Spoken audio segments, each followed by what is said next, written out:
شروع اللہ کا نام لے کر جو بڑا مہربان نہایت رحم والا ہے۔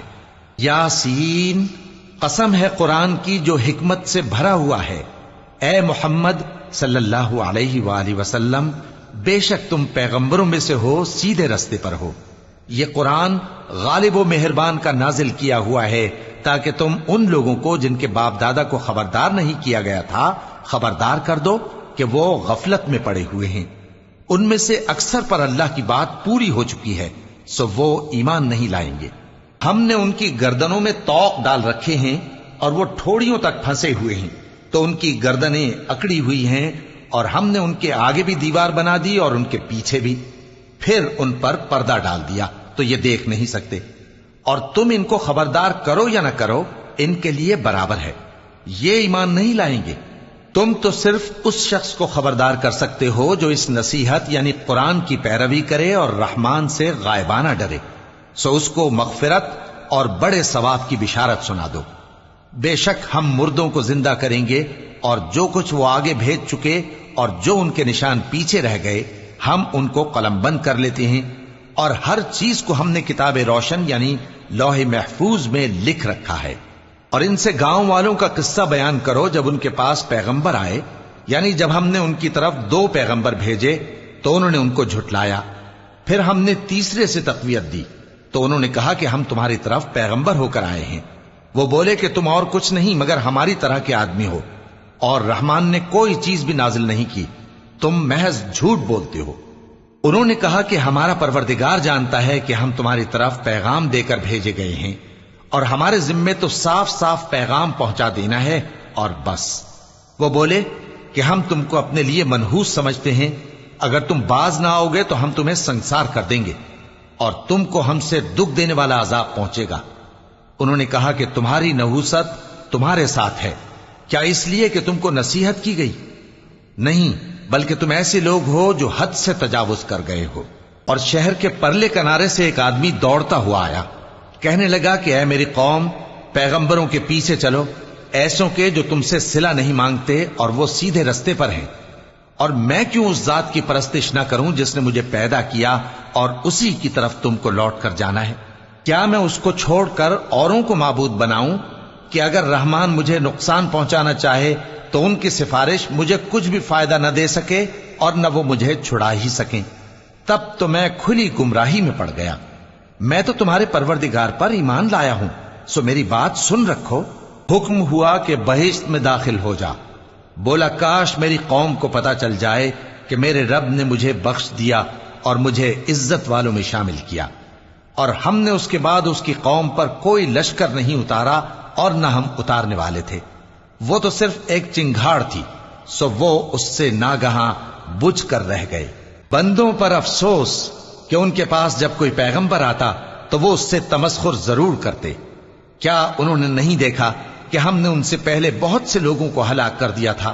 اب وہ ان کی طرف لوٹ کر نہیں آئیں گے، اور سب کے سب ہمارے روبرو حاضر کیے جائیں گے۔ اور ایک نشانی ان کے لیے زمین مردہ ہے کہ ہم نے اس کو زندہ کیا اور اس میں سے اناج اگایا، پھر یہ اس میں سے کھاتے ہیں، اور اس میں کھجوروں اور انگوروں کے باغ پیدا کیے اور اس میں چشمے جاری کر دیے تاکہ یہ ان باغوں کے پھل کھائیں، اور ان کے ہاتھوں نے تو ان کو نہیں بنایا، تو پھر کیا یہ شکر نہیں کرتے؟ وہ ذات پاک ہے جس نے زمین کی نباتات کے اور خود ان کے اور جن چیزوں کی ان کو خبر نہیں سب کے جوڑے بنائے۔ اور ایک نشانی ان کے لیے رات ہے کہ اس پر سے ہم دن کو کھینچ لیتے ہیں تو اسی وقت ان پر اندھیرا چھا جاتا ہے، اور سورج اپنے مقرر رستے پر چلتا رہتا ہے۔ یہ اس غالب و دانا کا مقرر کیا ہوا اندازہ ہے۔ اور چاند کی بھی ہم نے منزلیں مقرر کر دیں، یہاں تک کہ گھٹتے گھٹتے کھجور کی پرانی شاخ کی طرح ہو جاتا ہے۔ نہ تو سورج ہی سے یہ ہو سکتا ہے کہ چاند کو جا پکڑے، اور نہ رات ہی دن سے پہلے آ سکتی ہے، اور سب اپنے اپنے مدار میں تیر رہے ہیں۔ اور ایک نشانی ان کے لیے یہ ہے کہ ہم نے ان کی اولاد کو بھری ہوئی کشتی میں سوار کیا، اور ان کے لیے ویسی ہی اور چیزیں پیدا کی جن پر یہ سوار ہوتے ہیں۔ اور اگر ہم چاہیں تو ان کو غرق کر دیں، پھر نہ تو ان کا کوئی فریاد رس ہو اور نہ ان کو رہائی ملے، مگر یہ ہماری رحمت اور ایک مدت تک کے فائدے ہیں۔ اور جب ان سے کہا جاتا ہے کہ جو تمہارے آگے اور جو تمہارے پیچھے ہے اس سے ڈرو تاکہ تم پر رحم کیا جائے، اور ان کے پاس ان کے پروردگار کی طرف سے کوئی نشانی نہیں آتی مگر اس سے منہ پھیر لیتے ہیں، اور جب ان سے کہا جاتا ہے کہ جو رزق اللہ نے تم کو دیا ہے اس میں سے خرچ کرو، تو کافر مومنوں کے متعلق کہتے ہیں کہ بھلا ہم ان لوگوں کو کھانا کھلائیں جن کو اگر اللہ چاہتا تو خود کھلا دیتا، تم تو کھلی گمراہی میں ہو۔ اور کہتے ہیں اگر تم سچ کہتے ہو تو بتاؤ یہ وعدہ کب پورا ہوگا؟ یہ تو ایک چنگھاڑ ہی کے منتظر ہیں جو ان کو اس حال میں کہ باہم جھگڑ رہے ہوں گے آ پکڑے گی، پھر نہ تو یہ وصیت ہی کر سکیں گے اور نہ اپنے گھر والوں میں واپس جا سکیں گے۔ اور جس وقت سور پھونکا جائے گا یہ قبروں سے نکل کر اپنے پروردگار کی طرف دوڑ پڑیں گے، کہیں گے ہائے بربادی، ہمیں ہماری خوابگاہوں سے کس نے جگہ اٹھایا۔ یہ وہی تو ہے جس کا رحمان نے وعدہ کیا تھا اور پیغمبروں نے سچ کہا تھا۔ وہ تو صرف ایک زور کی آواز ہوگی کہ سب کے سب ہمارے روبرو آ حاضر ہوں گے، پھر اس روز کسی شخص پر کچھ بھی ظلم نہیں کیا جائے گا اور تم کو بدلہ ویسا ہی ملے گا جیسے تم کام کرتے تھے۔ اہل جنت اس روز عیش و نشاط کے مشغلے میں خوش ہوں گے، وہ بھی اور ان کی بیویاں بھی سایوں میں تختوں پر تکیے لگائے بیٹھے ہوں گے، وہاں ان کے لیے میوے ہوں گے اور جو وہ منگوائیں گے ان کو ملے گا، ان کو پروردگار مہربان کی طرف سے سلام کہا جائے گا، اور وہ فرمائے گا کہ گناہ گارو تم آج الگ ہو جاؤ۔ اے آدم کی اولاد، کیا میں نے تم سے کہہ نہیں دیا تھا کہ شیطان کو نہ پوجنا، وہ تمہارا کھلا دشمن ہے، اور یہ کہ میری ہی عبادت کرنا یہی سیدھا رستہ ہے، اور اس نے تم میں سے بہت سی خلقت کو گمراہ کر دیا تھا، تو کیا تم سمجھتے نہیں تھے؟ یہی وہ جہنم ہے جس کے تمہیں دھمکی دی جاتی تھی، جو تم کفر کرتے رہے ہو اس کے بدلے آج اس میں داخل ہو جاؤ۔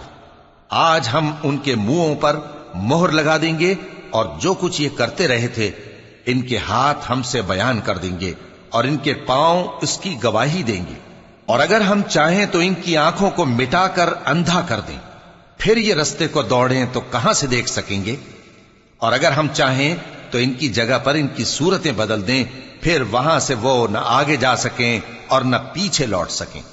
اور جس کو ہم بڑی عمر دیتے ہیں تو اسے تخلیق میں اوندھا دیتے ہیں، یعنی اسے بچپن کی کمزوری والی حالت کی طرف لوٹا دیتے ہیں، تو کیا یہ سمجھتے نہیں؟